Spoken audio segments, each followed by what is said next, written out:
Endgame IM for me is an IM that does everything correctly, including the ergonomics for sure, and it doesn't have any glaring issues.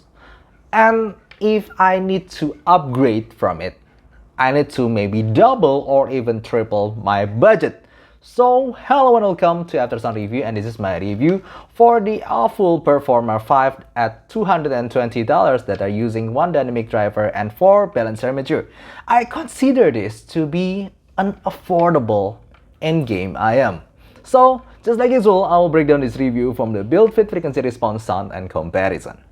The build quality comes off as pretty basic for me. The housing is mostly made of resin material, and the faceplate is somehow looking like magma. Reminds me of the Shuoer magma or simply the very famous Thea Audio Monarch Mark II. And the body itself is mostly black. Maybe the unique thing that I find about this IM is because of this hollow lips around the nozzle part, and then you could see that there's inner filter down there, but this is mostly just hollow. It's using 2-pin cable, and the cable itself is braided. For my small ears, the ergonomic is simply perfect. It fits perfectly in my ears. I got no sharp edges or anything like that. Even the ear gap itself helps the stability when I'm wearing them. Maybe just a little bit of complaint here, but I'm just being nitpicking. The cable itself feels a little bit heavy, so when I walk, it bugs me just a little. Well, when it comes to frequency response, it is clear that this IM has a neutral with bass boost sound profile that, for me, it matches a lot of genre in my playlist, whether it's rock, it's pop, it's EDMs, it's basically everything I throw at them. I feel that this IM performs really greatly, and it's a truly all-rounder kind of sound. Starting from the bass itself, I feel that the bass is mostly focused on the sub bass. It doesn't come as pretty textured or very thick kind of bass, but it's very snappy but also deep at the same time. It's very well controlled, so no matter what kind of song I throw at them, they perform beautifully. I always feel that the bass punch is just enough with a lot amount of depth and really well controlled. So even EDMs, I definitely still find them quite fun in here, but I personally wouldn't recommend them to bass head, because I do feel that for some that feel that wanting more mid bass, it doesn't give you a lot of thickness in the mid bass, but in returns, it's simply a really good quality bass that digs deep. Mid-range is also very well balanced. I find when I'm playing male vocal or female vocal, I have no complaint at all. Maybe if I'm just being really nitpicking here, that I find the timbre of the vocal still a little bit BA-ish. But if we're talking about this price point, another IMs like the C Audio Yume Midnight even perform worse when it comes to vocal timbre. So it's definitely better here, one of the best BA timbre performance that I could get, but it still feels quite BA-ish, you know.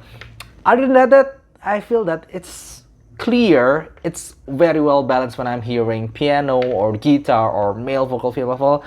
It's just well rounded. I don't know what else to say. It's just, I find almost no weakness in the mid-range tuning. Maybe, I'm just super being nitpicking here. The weakness is mostly on the dynamics and also on that little BA-ish timbre I do find. The dynamics when I'm, for example, playing Kiala Settle, This Is Me, I find that the vocal energy feels to be a little bit restrained here, but it's not as bad as the Truth Ear Hexa. It still feels more powerful here, so I'm just super being nitpicking here. And then comes to the treble area, again, I almost find no weakness again. So there's a theme going on here. It sounds neutral, it's well balanced with good amount of fun in the bass area. I don't really find anything weak here. The treble is extended with, again, it's similar to the mid-range. I do find just a little bit of BA-ish timbre here, but that's not major. That's very minor. The extension is good. Maybe just like the mid-range, I do find the dynamics just lacking a little bit. For example, when I'm playing Sugar Plum Fairy from the Lindsay Stirling, I do find when she plays that violin, I do feel that it's lacking a little bit of energy in the violin compared to the IMs like my IE600 give me much better dynamics there, but the price much higher than this IM. So I'm just being super nitpicking here. The tonal is simply very all-rounded, very well balanced, but still quite fun. And it's very easily recommended to anyone that likes a lot of genre.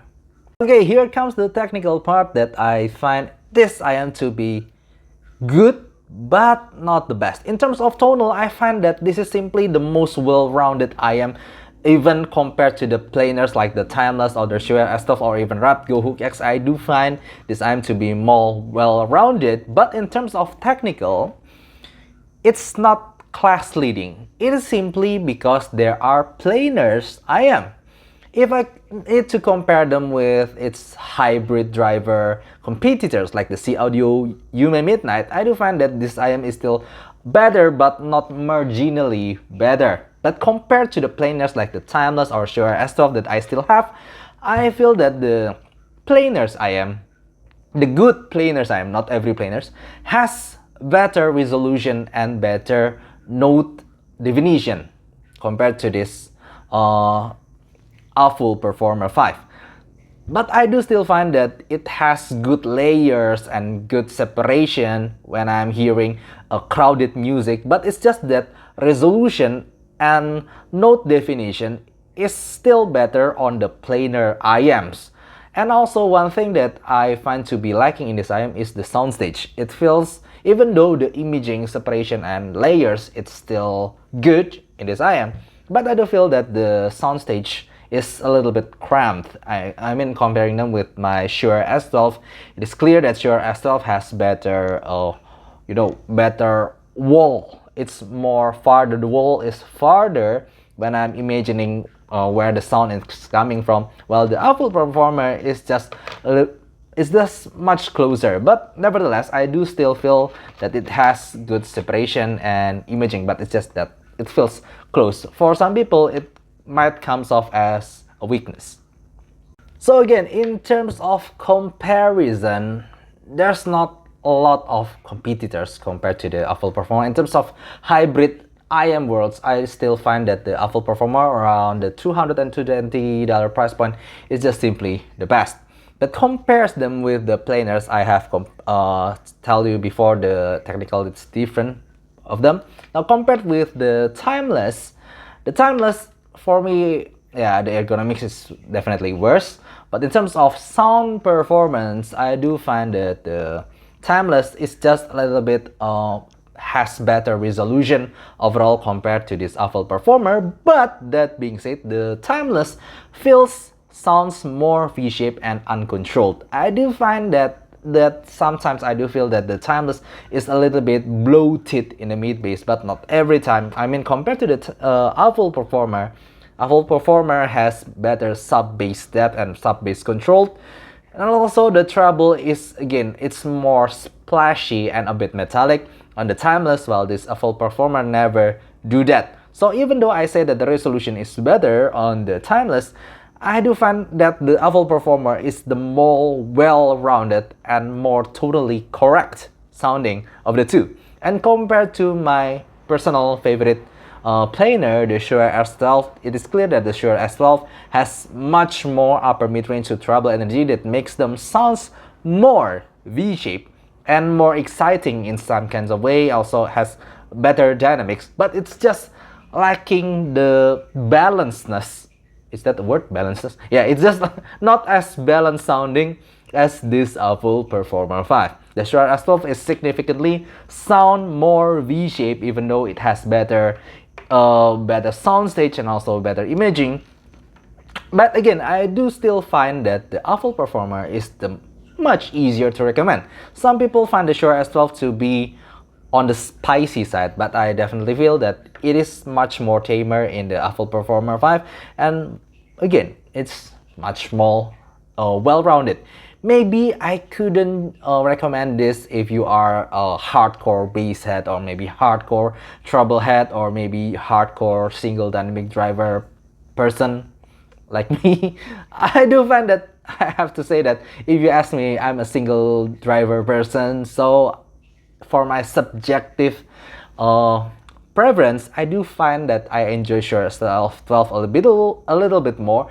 But in terms of my recommendation for anyone, the Aful Performer is just a better choice. So, Aful Performer 5 performs not awfully, it performs amazingly at this price point. I should say that it still a little bit reminds me of the Hexa. It's just like a truthier Hexa but with steroids. It's just better in every way, but it somehow just reminds me of the Hexa. So this is my final score for its tonality and its technicality. And this is my final score for this IM. Overall, this is an amazing IM for the price. It is simply my main recommendation for this price point. And just like I said in the beginning of this video, if you want to get a significant upgrade from this IM, maybe you need to buy a $700 or even $1,000 IM that literally cost more than 3 times of this Aful Performer, or even 5 times. That's why I call this, if you have a $200 price point and you want to pause your game maybe for a while, this Aful Performer is simply my best recommendation for now. Okay, I hope you enjoyed this video, and if you are interested in looking at my sound rank IM, you can see in the description below, and see you next time, and bye bye.